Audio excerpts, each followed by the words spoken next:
নমস্কার, কেমন আছেন সবাই? প্রিয়াস কিচেনের আরো একটি নতুন ভিডিওতে আপনাদের স্বাগত। আজ বানাবো বেগুন দিয়ে ধনেপাতা বাটা। এই রেসিপিটি একদমই আমার মায়ের। আমি মায়ের কাছ থেকে শুনে নিয়ে আপনাদের সামনে নিয়ে এসেছি এই রান্নাটা। এই রান্নাটার জন্য যা প্রয়োজন তা হলো বেশ কিছুটা ধনেপাতা, এছাড়া লাগবে টুকরো করে কাটা বেগুন, ঝাল ও স্বাদ মতো লঙ্কা, তাছাড়া লাগবে কালো জিরে আর কাঁচা সর্ষের তেল, ব্যাস, আর নুন হলুদ। এই আজকে রান্নার উপকরণ। রান্নাটি কিন্তু খুবই সাধারণ উপকরণ, কিন্তু খেতে দুর্দান্ত স্বাদের। আমি কাঁচা লঙ্কা আর ধনে পাতাটা মিক্সিতে বেটে নিচ্ছি। যারা চান শিলে বাটতে সেটাও কিন্তু করতে পারেন। দেখুন, আমার ধনে পাতা বাটাটা পুরো মিহি পেস্ট হয়ে গেছে। এবার আমি বেগুনগুলো ভালো করে ধুয়ে নিয়ে নুন আর হলুদ মাখিয়ে নেব। যারা বাটা খেতে, ভর্তা খেতে ভালোবাসেন বা ঝাল ঝাল কিছু দিয়ে ভাত খেতে ভালোবাসেন, তাদের জন্য কিন্তু আদর্শ রেসিপি। আপনারা গরম ভাতে এই ভর্তা দিয়ে কিন্তু পুরো ভাত খেয়ে নিতে পারবেন, এতটাই সুস্বাদু হয়। আমি বেগুনটাকে ভালোভাবে নুন আর হলুদ দিয়ে মাখিয়ে নিলাম।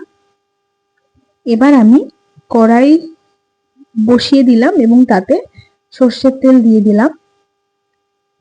সর্ষের তেল থেকে যখন ধোঁয়া উঠবে, বেশ ভালো গরম হয়ে যাবে, তখন আমরা এই নুন হলুদ মাখা বেগুনটা দিয়ে দেব।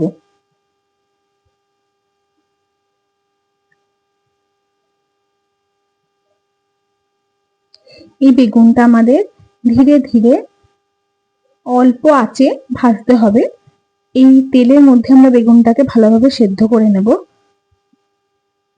তাই একটু সময় নিয়ে আস্তে আস্তে বেগুনটাকে লাল করে ভেজে নিতে হবে।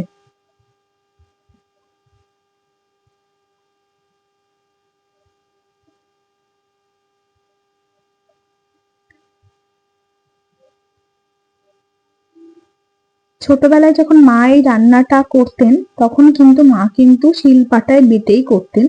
কিন্তু আজকালকার আধুনিক দিনে সময়ের বড়ই অভাব, শিলপাটা কেউ ইউজ খুব কম করে, তাই মিক্সি কিন্তু খুব সুবিধাজনক। আমি কিছুটা কালো জিরে তেলটাকে মাঝখানে সরিয়ে দিয়ে দিয়েছি এবং একই তেলের মধ্যে দিয়ে দেব পাতা বাটাটা। এখানে লঙ্কা আর ধনেপাতা বাটাটা রয়েছে, সেটা সম্পূর্ণ আমি দিয়ে দিলাম।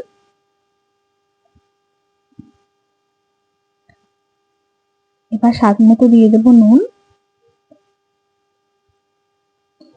যেহেতু বেগুন ভাজার সময় নুন হলুদটা দেওয়া ছিল, নুনটা কিন্তু বুঝে দেবেন এবং এরপরে জলটা মরে আসলে কিন্তু নুনটা আরো বেশি মুখে লাগবে, ওই জন্য নুনটা আগে একটু কমই দেবেন। আমি দিয়ে দিলাম অল্প একটু চিনি। এবার ভালোভাবে আমি নাড়িয়ে নেব।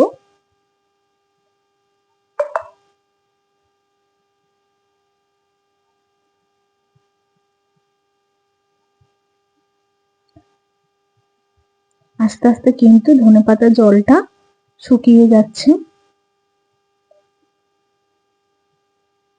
খুব বেশি তেল দেবেন না, কারণ বেগুন থেকে কিন্তু তেল সব বেরিয়ে যাবে।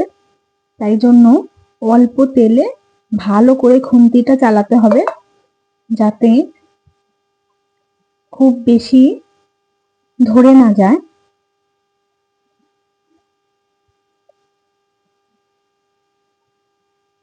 দেখুন, জলটা কিন্তু পুরো শুকিয়ে গেছে।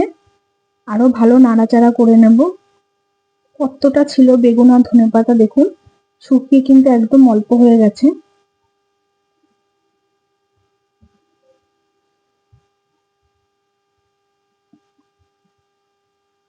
আমি তেল অল্প দিতে বলছিলাম এই কারণে যে যখন ভাত মাখবেন, দেখবেন বেগুন যখনই ভাঙবেন, বেগুনের গা থেকে কিন্তু তেল কিন্তু বেরিয়ে ভাতটা অলরেডি তেল তেলে হয়ে যাবে। তাই যতটা কম পারবেন তেল দিয়ে এটাকে কন্টিনিউ নাড়তে থাকবেন। আমার মনে হচ্ছে একটু নুন কম লেগেছে, তাই আমি আরো একটু নুন দিয়ে দিলাম। আপনারা এই পর্যায়ে এসে কিন্তু একটু নুন, ঝাল আর মিষ্টিটা একটু চেক করে নেবেন। আর ঝালটা অবশ্যই নিজেদের স্বাদ মতো দেবেন। আমি লঙ্কা খেতে ভালোবাসি বলে একটু বেশি দিয়েছি। আপনাদের যে যেমন ঝাল খান সেরকম ভাবে দেবেন। দেখুন আমাদের কিন্তু এটা কিন্তু একদমই রেডি হয়ে গেছে।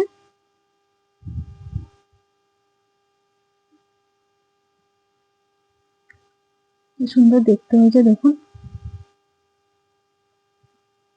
আপনারা নতুন সদস্য হলে ভিডিওটি লাইক করবেন, চ্যানেলে নতুন হলে সাবস্ক্রাইব করবেন, পাশে থাকবেন আমার।